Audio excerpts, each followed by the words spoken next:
मोमिन जो फिदा नक्श कफे पाए नबी हो, मोमिन जो फिदा नक्श कफे पाए नबी हो ज़ीर कदम आज भी आलम का खजीना, हो ज़ीर कदम आज भी आलम का खजीना। गर सुन्नत नबवी की करे पैरवी उम्मत, गर सुन्नत नबवी की करे पैरवी उम्मत, तूफान से निकल जाएगा फिर इसका सफीना, तूफान से निकल जाएगा फिर इसका सफीना। आशिक हो बिरादर शहंशाह दो आलम, आशिक हो बिरादर शहंशाह दो आलम, मिश्को से ज़ियादा मुबारक जिसका पसीना, मिश्को से ज़ियादा मुबारक जिसका पसीना। कर दिल में तरफ हो मेरे आका का ज़ियारत, कर दिल में तरफ हो मेरे आका का ज़ियारत। एक आन में आए नबी दिखला दे मदीना, एक आन में आए नबी दिखला दे मदीना। ঐতিহাসিক চরমনার অগ্রহায়ণের মাহফিলে সারা দেশ থেকে আগত আল্লাহ পাকের আশিকিন, জাকিরিন, শাকিরিন, মুহিব্বিন,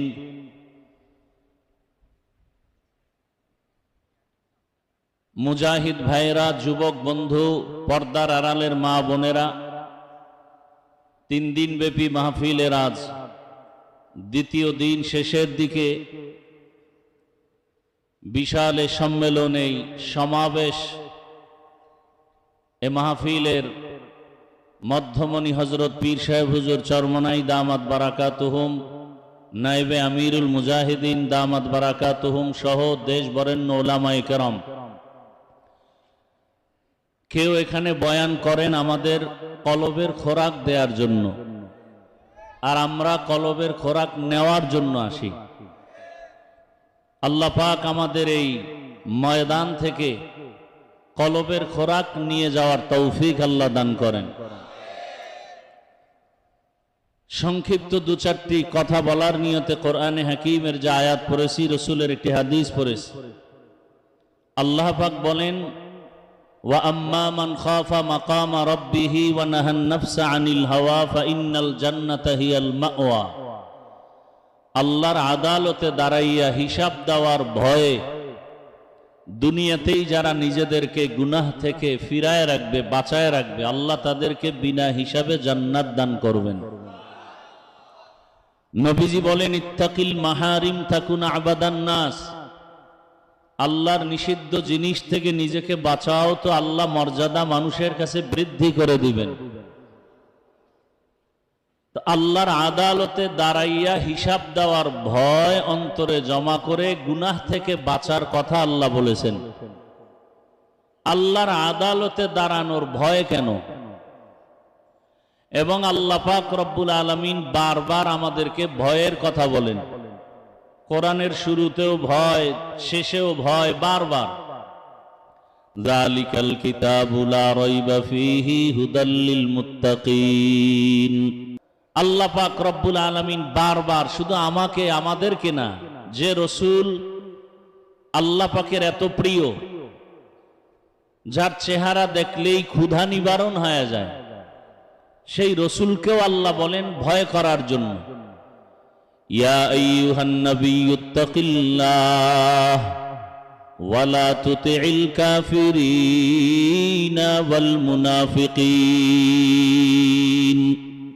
হে রাসূল, আমি আল্লাহকে আপনি ভয় করেন, কাফের মুনাফিকের অনুসরণ করবেন না। বারবার বারবার এই ভয়। এই যে যত বয়ান হইতেছে, গতকাল আজ আমিরুল মুজাহিদিন, নাইবে আমিরুল মুজাহিদিন, আমাদের উপদেষ্টা মহোদয় ভয়ের কথা, কারণ তাকওয়া আল্লাহর ভয় এমন একটা মেডিসিন যেটা অর্জন করতে পারলে সে বিনা হিসাবে জান্নাত পেয়ে যাবে। হর কে দারাত খৌফে হকদার দিল মাদাম জান্নাতুল মাওয়া দেহদ উরা মাকাম জুজবা হকচি যে মখাজ ইনসো জা ফজলে উআ মস্তে দর জুমলা জাহা। একদিকে আল্লাহ বলেন আমাকে ভয় করো, অন্যদিকে আল্লাহ বুঝাইতে চান আমি চাই না কেউ আমার গোলাম জাহান্নামে যাবে। আমি আল্লাহ চাই আমার মোহাব্বতের প্রত্যেকটা বান্দা বান্দি জান্নাতে যাক, কারণ আমি আল্লাহ বড় আদর করে মানুষ বানাইছি।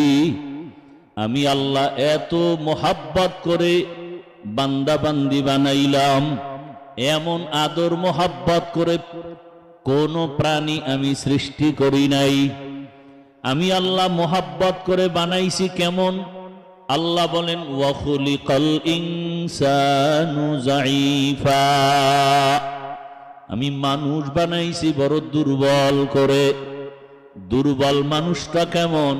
একটা মশার কাছেও দুর্বল, একটা পিপিলিকার কাছেও দুর্বল, মেধার বেলায় দুর্বল, খানার বেলায় দুর্বল। যদিও দুর্বল করে বানাইলাম, তবে সব মখলুকতের মধ্যে মর্যাদা সবার উপরে দিয়েছি। মানুষ যদিও দুর্বল, মর্যাদা দুর্বল না। এ কারণে আল্লাহ পাক দুনিয়ার সব মখলুকতের মাঝে মানুষের সম্মান বাড়ায় দিলেন। দুর্বল মানুষটাকে মর্যাদা দেওয়ার কারণে শক্তিশালী বাঘ মানুষকে সম্মান করে, শক্তিশালী গরু দুর্বল মানুষের সম্মান করে, কারণ আল্লাহ মানুষকে বড় আদর করে বানাইছেন। উজানির জমিনে ঘুমন্ত কারি ইব্রাহিম রহমাতুল্লাহ আলাই, যার রুহানি ফায়জ ও বারাকাতের এই ময়দান, উজানির কারি ইব্রাহিম রহমাতুল্লাহ আলাই তিনিও রুহানিয়তের ফায়জ ও বারাকাত নেওয়ার জন্য রশিদ আহমদ গাঙ্গুহি রহমাতুল্লাহ আলাইহির দরবারে গিয়েছেন। ওই উজানির জমিনের ঘটনা সবাই জানেন যে জঙ্গল সাফ করতে গিয়ে দেখে একটা বাঘ তার বাচ্চাকে দুগ্ধ পান করায়। উজানির কারি সাহেব হুজুর বললেন, বাঘ বনি আদম শ্রেষ্ঠ জাতি এখানে বসবাস করার জন্য আসছে, তুমি তোমার গন্তব্যে চলে যাও। বলতে দেরি বাঘ তার বাচ্চা নিয়ে জঙ্গল পাহাড়ে যাইতে দেরি করে নাই। খাকো বাদো আবওয়া আতিশ বান্দান বামানে তু মুর্দা বাহক জিন্দা আন। চরমনার জমিনে ঘুমন্ত ওলিয়ে কামেল সৈয়দ ইসহাক রহমাতুল্লাহ আলাইহের ঘটনা শুনেছি। বয়ান করতেছেন, বয়ান যখন চলতেছে ময়দানের ভেতরে যেমন কিয়ামতের মাঠ শুরু হয়ে গেল। গলা কাটা মুরগির মতো মানুষ কান্না করে। একজনে বলে বয়ান বুঝি না। আল্লাহর ওলি বলে, মানুষ এত নিমক হারাম কেন হইলি? আরে কোরআনের কথা গরু শুনে, আল্লাহর কথা গরু শুনে মানুষ কেন শুনবা না? এ কথা বলিয়া গরুকে ডাক দিছে, গরু দৌড়াইয়া হাজির হয়ে গেছে। এটা আমার আল্লাহ পাকের কুদরত। মানুষ এগুলো না বুঝার কারণে বাজে মন্তব্য করে। আরে আল্লাহর কাছে তো বান্দা বড় প্রিয়। আল্লাহ পাক যাকে বেশি মোহাব্বত করেন, সারা দুনিয়ার সব মখলুক তার গোলাম বানায়া দেন। আল্লাহ পাক তার নবীকে পর্যন্ত বলেন আমাকে ভয় করেন, ভয় করিয়া গুনাহ থেকে নিজেকে বাঁচান। রহমতের নবীকেও তাকওয়ার কথা বললেন, সারা দুনিয়ার মানুষকে বললেন গুনাহ থেকে নিজেকে বাঁচাও, তবে বাঁচাবার জন্য লাগবে আল্লাহর ভয়। আল্লাহর আদালত তো বড় দয়াময়, আল্লাহ বড় দয়ার মালিক, কিন্তু আল্লাহ বারবার ভয়ের কথা বললেন কেন? বলে আল্লাহর আদালতটা হবে বড় ভয়ঙ্কর। আম্মা জান আয়েশা রাদিয়াল্লাহু আনহার কথা আমি প্রায় সময় বলি। একদিন তাকায় দেখে রহমতের নবী ঘরের হুজরার মধ্যে বসে কান্না করেন। আম্মা জান আয়েশা রাদিয়াল্লাহু আনহা বলেন, ইয়া রাসূলুল্লাহ, আপনি কান্না করেন কেন? রহমতের নবী বলেন, হ্যাঁ আয়েশা, আমার জীবনে দুইটা কথা মনে পড়লে বেশি কান্না করি। একটা হলো আমার দুঃখের জীবনের সময় আমার আপন বলতে কেউ ছিল না, আর একটা সময়ের কথা মনে পড়ে হাসরের মাঠ, যেদিন আল্লাহর আদালত কায়েম হয়ে যাবে, এ জমিনটা পুরা হবে হাসরের মাঠ, আর মক্কার পার্শ্বে আরাফার ময়দান হবে আল্লাহর আদালত। আল্লাহর নবী বলেন, ওই দিন সমস্ত মানুষগুলো উলঙ্গ দাঁড়াবে। আম্মা জান আয়েশা বলেন, মানুষ কি লজ্জা পাবে না? নারীদের দিকে তাকাবে, লজ্জা হবে না? আল্লাহর নবী বলেন, ও আয়েশা, হাসরের মাঠ এতটা ভয়ঙ্কর হবে, কেউ কারো দিকে তাকাবার পর্যন্ত হুঁশ হবে না, এত ভয়ঙ্কর হবে হাসরের মাঠ। মানুষগুলো পাগলের মতো দৌড়াদৌড়ি করবে, সূর্যটা মাথার উপরে নেমে আসবে, ওদিকে জাহান্নামের চিৎকারের আওয়াজ, সূর্যের গরমে মাটির জমিনটা তামা হয়ে যাবে, ওদিকে জাহান্নামের আওয়াজে হাসরের ময়দানটা থর থর করে কেঁপে উঠবে। আমার আল্লাহর নবী বলেন, আবার আল্লাহ তখন রাগ হয়ে যাবেন। আমার আল্লাহ তখন দয়াময়ের সূরত পাল্টাইয়া আল্লাহ পাক রাগান্বিত আওয়াজ দিবেন, এমন এক ভয়ঙ্কর আওয়াজ, লিমানিল মুলকুল ইয়াউম লিল্লাহিল ওয়াহিদিল কাহ্হার। আল্লাহ পাকের কুদরতি আওয়াজে হাসরের ময়দানটা থরথর করে কেঁপে উঠবে, ওদিকে জাহান্নামের আওয়াজ, জাহান্নাম চিল্লাইতে থাকবে আর বলবে, আল্লাহ গুনাহগার গুলো কোথায়? গুনাহগার গুলো আমার পেটে দাও, আমার পেটে ক্ষুধা।